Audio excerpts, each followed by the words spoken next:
হে বন্ধুরা, এক সময় এই জায়গায় কেউ গেলে আর ফিরে আসতো না।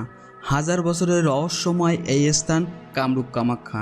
এখনও জাদুবিদ্যা সাধনার জন্য বেছে নেওয়া হয় কামরূপ কামাখ্যাকে। আশেপাশের অরণ্য আর নির্জন পথে নাকি ঘুরে বেড়ায় ভালো মন্দ আত্মারা। ছোট দুটি শব্দ, কামরূপ কামাখ্যা, আর এই শব্দ দুটির মধ্যে লুকানো সব রহস্য, রোমাঞ্চ আর গল্পকথা। সেই ছোটবেলা থেকেই কামরূপ কামাখ্যার রহস্য ভরা আখ্যানের কথা শোনেনি এমন মানুষ খুঁজে পাওয়া দুষ্কর। এটিকে বলা হয় জাদুটনা তন্ত্র মন্ত্রর দেশ। আসামের গুয়াহাটি শহর থেকে 8 কিলোমিটার দূরে অবস্থিত এই কামরূপ কামাখ্যা। এখানে রয়েছে সারি সারি পর্বতমালা। এর ঠিক পাশেই ভক্তদের অগ্রকেন্দ্র মা কামাখ্যা মন্দির। মন্দিরের অন্যতম আকর্ষণ ভক্তদের নৃত্যগীত। তবে সব কিছু ছাপিয়ে কামরূপ কামাখ্যার জাদুবিদ্যা সাধকদের অতি প্রকৃত ক্ষমতার গল্পই সবার মুখে মুখে। আসলে কি কোনো ক্ষমতা আছে তাদের, নাকি কেবলই গল্প? কামরূপ কামাখ্যার নারী শাসিত পাহাড়ি ভূখণ্ড। যৌবনবতী নারীদের রাজত্ব চলে এইখানে। এই যৌবনবতী নারীরাই পুরুষদের জাদুর মাধ্যমে কৃতদাস করে রাখে।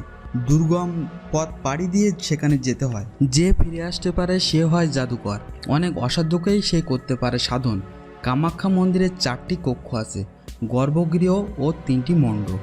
গর্ভগৃহটি আসলে ভূগর্ভস্থ একটি গুহা। এটি ছোট ও অন্ধকারাচ্ছন্ন। সরু খাড়া সিঁড়ি পেরিয়েই সেখানে পৌঁছাতে হয়। ভিতরে ঢালু পাথরের একটি খণ্ড আছে, যেটি যৌন আকৃতির বিশিষ্ট। এটিতে প্রায় 10 ইঞ্চি গভীরে একটি গর্ত দেখা যায়। এটি ভূগর্ভস্থ প্রসব জল বেরিয়ে এই গর্তটি সবসময় ভর্তি থাকে। এই গর্তটি দেবী কামাখ্যার নামে পূজিত এবং দেবীর পীঠ হিসাবে প্রসিদ্ধ। যে কেউ ইচ্ছা করলে মন্দিরে পূজা দিতে পারে। সব ব্যবস্থাই করা আছে এই মন্দিরে। ইন্টারনেট ঘেটে যতটুকু জানা যায়, কামরূপ কামাখ্যার রাজত্ব ব্রহ্মপুত্রের উপত্যকা এবং তৎসংলগ্ন এলাকার সমন্বয়ে গঠিত ছিল। প্রাচীন নামে এর নাম ছিল প্রগজ্যোতিষ। বর্তমানে ভারতের আসাম রাজ্যে এবং বাংলাদেশের সিলেট বিভাগের অংশ। পুরোহিতদের কথা মতো মন্দিরের পূজা পর্ব শুরু করা হয়। প্রধান মন্দিরের বাইরে কুণ্ডু থেকে মাথায় জলের ছিটি দিয়ে শুরু করা হয় পূজা পর্ব। সেখানে লেখা রয়েছে, যখনই মুখ খুলিবেন মা কামাখ্যার নাম বলিবেন। দেশের অন্য বড় মন্দিরের মতোই নগদ মূল্যে পূজা দেওয়ার ব্যবস্থা রয়েছে বিভিন্ন স্তরে।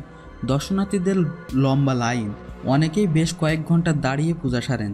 এই মন্দিরে দেবীর কাছে প্রার্থনা নিয়ে দূর দূরান্ত থেকে ছুটে আসেন। মনস্কামনা পূর্ণ হলে তারা ঘণ্টা বেঁধে যান। কামাখ্যা মন্দির একটি বিশেষ কারণে জগৎখ্যাত, আর এই বিশেষ কারণটি হলো সেখানে প্রতি বছর বর্ষাকালে অমাবস্যার মেলার আয়োজন করা হয়। বর্ষাকালে কামাখ্যা মন্দিরের মূল বেদি হতে নিরন্তর জলের প্রবাহ বইতে থাকে। 3 দিনের জন্য এই জলধারা লাল বর্ণ ধারণ করে। কথিত আছে এই লাল বর্ণ কামাখ্যা মায়ের ঋতুস্রাব। এই 3 দিনের জন্য মন্দিরের মূল ফটক বন্ধ থাকে। তখন সকলের জন্য মন্দিরে ঢোকা সম্পূর্ণ নিষিদ্ধ। একবার এক পুরোহিত নিয়ম অমান্য করে মন্দিরে ঢুকলে সাথে সাথে তার 2 চোখ অন্ধ হয়ে যায়। ঋতুস্রাব অবস্থায় মা কামাখ্যা কারোর সাথে দেখা করেন না। তবে মূল ফটকের বাইরে অমাবস্যা মেলার উৎসব ও অন্যান্য পূজা অর্চনা চলতে থাকে। পূর্বে সেখানে নরবলি, বিশেষ করে কুমারী বলি দেওয়া হতো। বর্তমানে এখানে মহিষ ও ছাগল ভেড়া বলি দেওয়া হয়। বন্ধুরা, কামরূপ কামাখ্যা সম্পর্কে শুনে কেমন লেগেছে আমাদের জানাতে ভুলবেন না। ভিডিওটি যদি আপনার ভালো লেগে থাকে তাহলে অবশ্যই লাইক দিবেন। আর এমন সব জানা অজানা মজার অদ্ভুত বিষয় নিয়ে আমরা আছি আপনাদের সাথে।